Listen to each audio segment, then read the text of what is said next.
past week I have been shooting, editing and uploading 3 very different pictures for my Instagram. I usually don't take my Instagram account too seriously. For example, last week I uploaded a picture where I compared myself to Lord Farquaad, but this week I decided to get into the mindset of peak influencers who have made a career out of Instagram. I want to show you guys the process that goes into getting that one perfect photo for their account and help you not believe everything you see online. Basically, I just felt left out being the only truthful one in the household. My first photo for Instagram was going to be one done by Moira?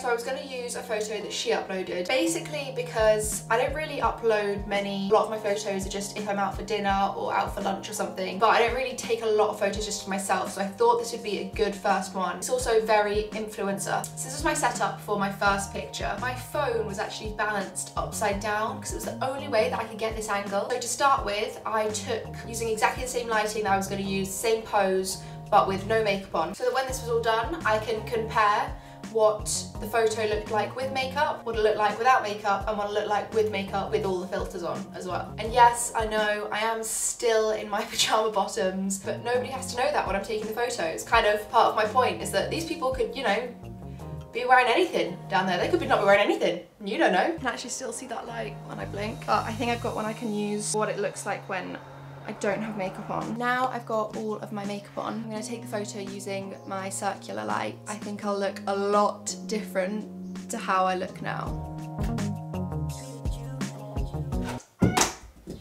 I then probably spent about an hour trying to get the right photo.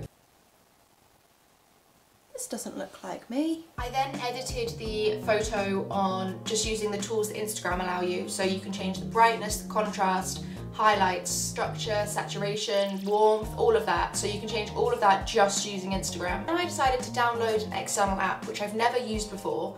As you can tell, I'm literally erasing my arm for some bizarre reason. Then I changed where the lighting was coming from and all of that, which is ridiculous that you can do all of that just using an external app. I went on to like a few influencers profiles the other day, and Molly May put up a photo of her and she captioned it, "Got to keep reminding myself what jeans feel like." I don't really put Instagrams up anymore where I use like a serious caption, or I always try to make a joke out of it because I just feel a bit like insecure about putting up dead serious photos or like nice photos of me without making a joke about it. I got a bit deep. I'm gonna upload this photo with kind of stealing her caption and putting, "Got to keep reminding myself what makeup looks like." No, what makeup feels like. So I went with this one. I'm cringing so much on the inside. Okay.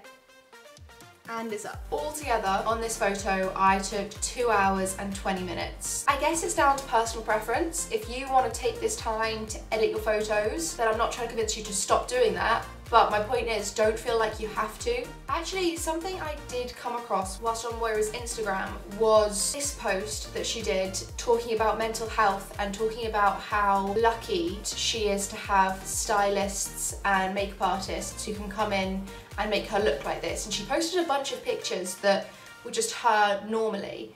And that, I think, is something that we need to see more on Instagram. We see so much of these edited and perfect photos. Our brains, without us even consciously doing it, start to think that that is what the average person looks like because we're seeing so much of it on social media. If you do actually want to see what the average person looks like, would 100% recommend a show called Naked Attraction. It's just normal people, not people who work out every day or have been cherry-picked to go on Love Island or anything like that. It's just average people with average bodies, with everything hanging out. I decided to take screenshots of these photos after 2 hours of being on Instagram, just to compare how many likes they'd got and things like that. So for my first one, it got 7,925 likes after 2 hours, which for me, personally, on my Instagram was like quite good. Somebody did comment, "Why is this the exact replica of Moira Higgins' post?" But we'll just breeze past that and pretend that didn't happen.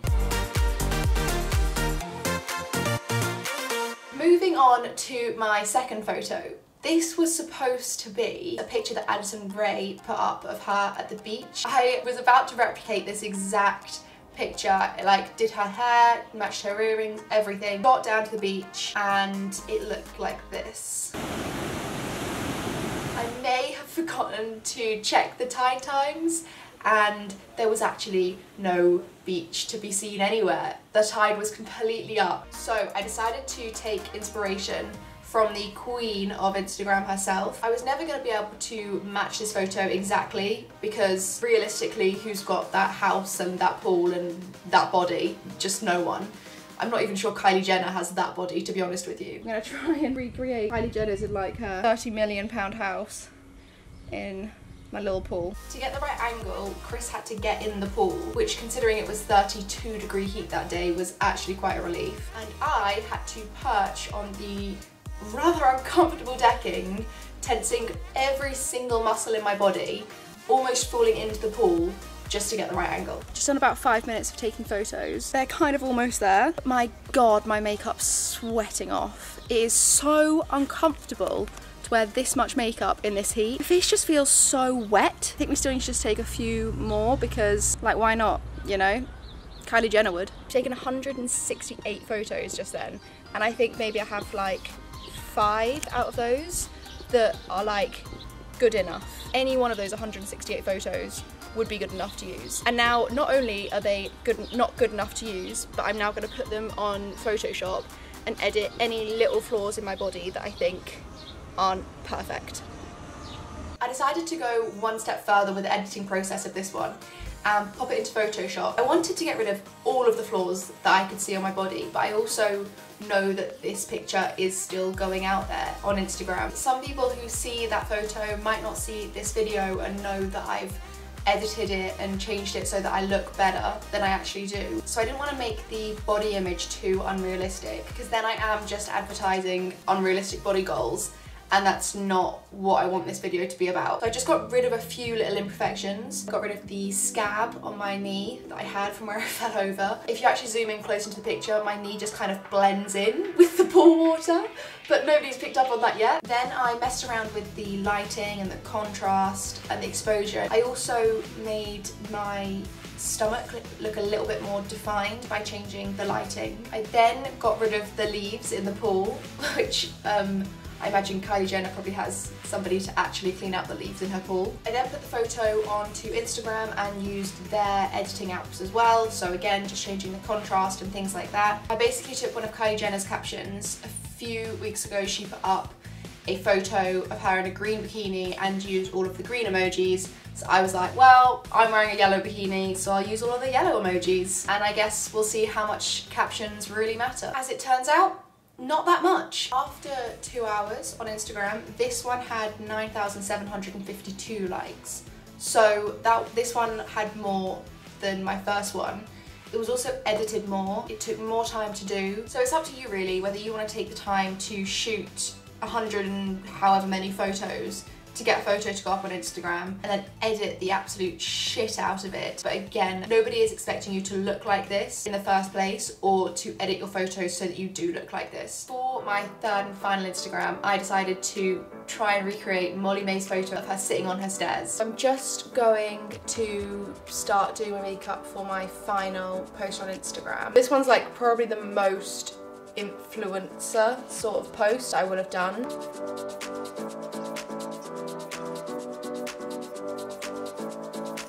We are on our very unhoovered stairs, because who really has time in their lives to hoover the stairs? It just takes too long. And we're going to try and recreate Molly-Mae's photo. She kind of makes, she's got like her Starbucks or whatever drink, and a little Louis Vuitton just flung over her shoulder casually. So I'm going to sit on my unhoovered stairs with my Primark glasses and my bottle of iced water and try and recreate the same photo. It's quite a good Love Island water bottle to be fair. Oh yeah, that's true actually. So it's Love Island-y. Yeah, it's quite clever. I don't have jeans like hers with like the giant rips in them. I did actually used to have jeans like hers, but once when I was wearing them, the last time I actually ever wore them, you know what's coming, I was walking through Boots and this maybe like 50-year-old bald guy pointed at my jeans and he just went, horrible. I don't usually care what people think, but from that moment on, I was too humiliated to ever wear those jeans again. I just couldn't do it. I just couldn't. It was just... And she never forgave my dad. I've got the most ripped jeans that I've got in the house now, you know, until some old man comes up and tells me they're disgusting or something. Breaks it and goes, yeah. Horrible. It just looks like a take the piss photo because of our stairs. Stop, really, our stairs are really bad. Let me take a few, I'll show you. I think we were doing it out there, like me sitting on that.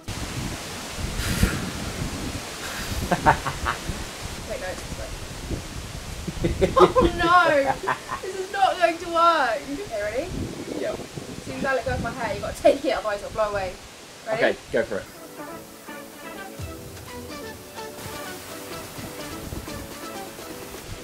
Yeah, I like that. Yeah? Yeah. Got one there, surely. Alright, we'll leave it there for now because it's freaking freezing out here, and I reckon I've maybe got like 2 or 3 that I could definitely use. So I uploaded this one onto Photoshop as well because I had a little spot on my chin that wasn't flawless, so I popped it onto Photoshop and erased that. I then changed the lighting and the contrast. I had some stains on my white shirt, so I removed those stains, and then I got rid of any wispy bits of hair because it was so windy. I look so miserable in this photo, it's ridiculous. There is no way that usually I would upload a photo like this onto Instagram, mainly because I like looking happy in photos, and this one I just looked like I was having a terrible, terrible time. After 2 hours, this photo got 6,062 likes. So it definitely got the least amount of likes in the 2 hours. I think what I've learned from this whole process is that if this was your job, it would be quite fun. There's still quite a lot of pressure, because obviously you're uploading this to thousands or millions of people. So there's still quite a lot of pressure on these people to look a certain way. If this isn't your full-time job, spending 2, 3, 4 hours on just one photo to go up on Instagram so that you look a certain way, I don't think is worth it. I don't think we should expect people who take a minute, 2 minutes, an hour, whatever, to upload a photo onto Instagram to look the same way as these professionals. Basically, I just think we need to take the pressure off ourselves to look what society calls perfect. The word perfect can mean so many different things, and it's down to you to decide what you think your version of perfect is.